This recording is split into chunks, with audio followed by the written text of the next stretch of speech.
ಬೆಳಗಾವಿಯ ಹತ್ತರಗಿ ಟೋಲ್ನಲ್ಲಿ ಕ್ಷಣ ಕ್ಷಣಕ್ಕೂ ಕೈ ಮೀರ್ತಾ ಇದೆ ಪರಿಸ್ಥಿತಿ. ಪೊಲೀಸರ ಮೇಲೆ ಕಲ್ಲು ತೂರಾಟ ನಡೆಸಿ ಪ್ರತಿಭಟನಾಕಾರರು ಆಕ್ರೋಶ ಹೊರಹಾಕಿದ್ರು. ಪರಿಸ್ಥಿತಿ ನಿಯಂತ್ರಣಕ್ಕೆ ತರೋದಕ್ಕೆ ಪೊಲೀಸರು ಹರಸಾಹಸ ಪಡ್ತಾ ಇದ್ದಾರೆ. ಹಲವರನ್ನ ಈಗಾಗಲೇ ಬಂಧಿಸಿದ್ದಾರೆ. ಆದರೆ ಪರಿಸ್ಥಿತಿ ಸಂಪೂರ್ಣ ಹತೋಟಿಗೆ ಬಂದಿಲ್ಲ. ಬೆಳಗಾವಿಯ ಹತ್ತರಗಿ ಟೋಲ್ನಲ್ಲಿ ದೃಶ್ಯಗಳನ್ನ ನೀವು ನೋಡ್ತಾ ಇದ್ದೀರಾ. ಕಲ್ಲು ತೂರಾಟದ ದೃಶ್ಯ ಇದು. ಪೊಲೀಸರ ಮೇಲೆ ಕಲ್ಲು ಬೀಸಿದ್ದಾರೆ.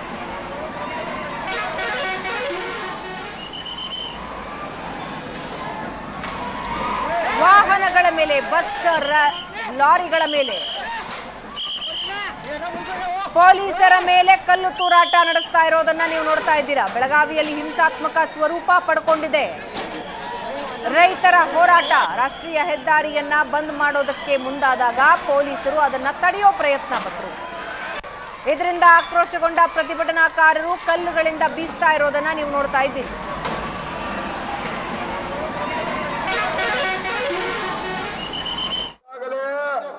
ಈ ಚಳವಳಿ 9 ದಿನದ ಐತಿಹಾಸಿಕ ಚಳವಳಿ.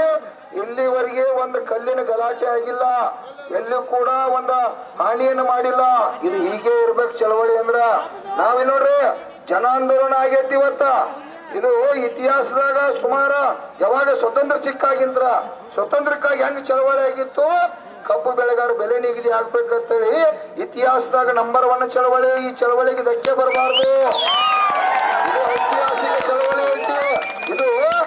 ಇದು ಇತಿಹಾಸದಾಗ ಬರೆದಿಡುವಂತದ್ದು ಆಗ್ಬೇಕು. ನೋಡ್ರಿ ಈಗ ನೋಡ್ರಿ ನಾಳೆ ಮಾನ್ಯ ಒಬ್ಬ ಕೇಳ್ರಿ. ಎಲ್ಲ ರೈತ ಬಂದವರಿಗೆ ನನ್ನ ನಮಸ್ಕಾರ.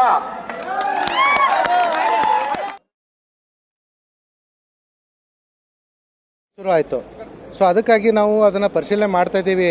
ಇದ್ರ ಹಿಂದೆ ಏನು ಪಿತೂರಿ, ಏನು ಸಂಚಿದೆ, ಮತ್ತು ಈ ಪ್ರೇರಣೆ ಕೊಟ್ಟವ್ರು ಯಾರು ಅಂತ ಹೇಳ್ಬಿಟ್ಟು ನಮ್ಮ ಹತ್ರ ಆಲ್ರೆಡಿ ನಾವು ಇಲ್ಲಿ ಸುಮಾರು 30-40 CCTVನ ಮುನ್ನೆಚ್ಚರಿಕೆ ಕ್ರಮವಾಗಿ ನಾವು ಹಾಕ್ಕೊಂಡಿದ್ವಿ. ಅದ್ರ ಮುಖಾಂತರ ನಾವು ಪರಿಶೀಲನೆ ಮಾಡಿ ಅವ್ರ ಮೇಲೆ ಕ್ರಮ ತಗೊಳ್ತೀವಿ. ಈಗ ಪೊಲೀಸರ ಸಿಬ್ಬಂದಿಗೂ ಕೂಡ ಗಾಯಗಳಾಗಿದ್ದಾವೆ ಸರ್. ಒಟ್ಟೆ ಈ ಘಟನೆಯಲ್ಲಿ ಎಷ್ಟು ಮಂದಿ ಗಾಯ ಆಗಿದೆ? ಸೋಫಾರ್ ನಮಗೆ ಬಂದಿರೋ ಮಾಹಿತಿ ಪ್ರಕಾರ 6 ಜನರಿಗೆ ಗಾಯ ಆಗಿದೆ ಮತ್ತು ಸಾಕಷ್ಟು ವೆಹಿಕಲ್ಗಳು ಡ್ಯಾಮೇಜ್ ಆಗಿದ್ದಾವೆ. ಸೊ ಅದನ್ನು ನೋಡಿಬಿಟ್ಟು ಪರಿಶೀಲನೆ ಮಾಡಿ ನಾವು ಕ್ರಮ ತಗೊಳ್ತೀವಿ.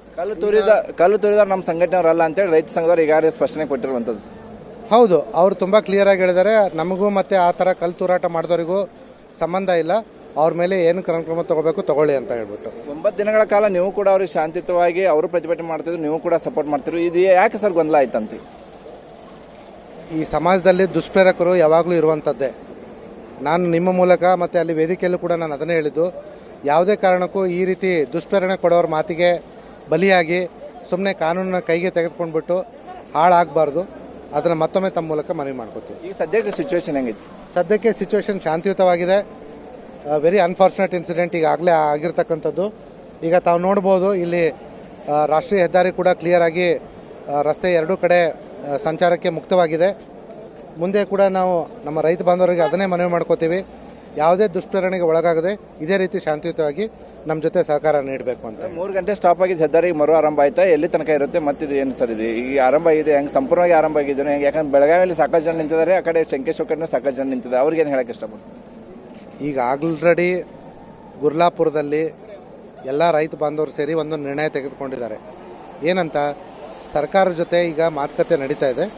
ಅದು ಮಾತುಕತೆ ಮುಗಿದ ನಂತರ ಸರ್ಕಾರದ ಪ್ರತಿನಿಧಿ ನಾಳೆ ಸಂಜೆ ಬಂದು ಇಲ್ಲಿ ಮಾತುಕತೆ ಆಡೋವರೆಗೂ ಯಾರೂ ಯಾವುದೇ ರೀತಿಯ ಪ್ರತಿಭಟನೆ ಮಾಡಬಾರ್ದು ಅಂತ ಹೇಳಿ ಅದೇ ಮಾಹಿತಿಯನ್ನು ಈವಾಗಲೂ ಕೂಡ ಈ ನೇತೃತ್ವ ವಹಿಸ್ಕೊಂಡಿರ್ತಕ್ಕಂಥ ಚೂನಪ್ಪ ಪೂಜಾರಿ ಮಾಡ್ಕೊಂಡಿದ್ದಾರೆ.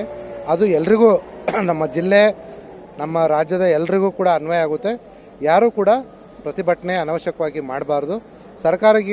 ಸರ್ಕಾರ ತಮ್ಮ ಪ್ರತಿಭಟನೆಯನ್ನು ಗಂಭೀರವಾಗಿ ಪರಿಗಣಿಸಿ ತಮ್ಮ ಜೊತೆ ಆಲ್ರೆಡಿ ಮಾತುಕತೆ ಆಡ್ತಾ ಇದ್ದಾರೆ. ಅದಕ್ಕೆ ಅನುಕೂಲ ಮಾಡಿಕೊಡ್ಬೇಕು ಅಂತ ಮನವಿ ಮಾಡ್ತಾರೆ. ಪ್ರಚೋದನೆ ಕೊಡುವವರಿಗೆ ಯಾವುದೇ ರೀತಿಯ ಕಿವಿ ಕೊಡಬಾರ್ದು ಅನ್ನುವಂಥ ಮನವಿಯನ್ನು ಈಗ ಬೆಳಗಾವಿ SP ಡಾಕ್ಟರ್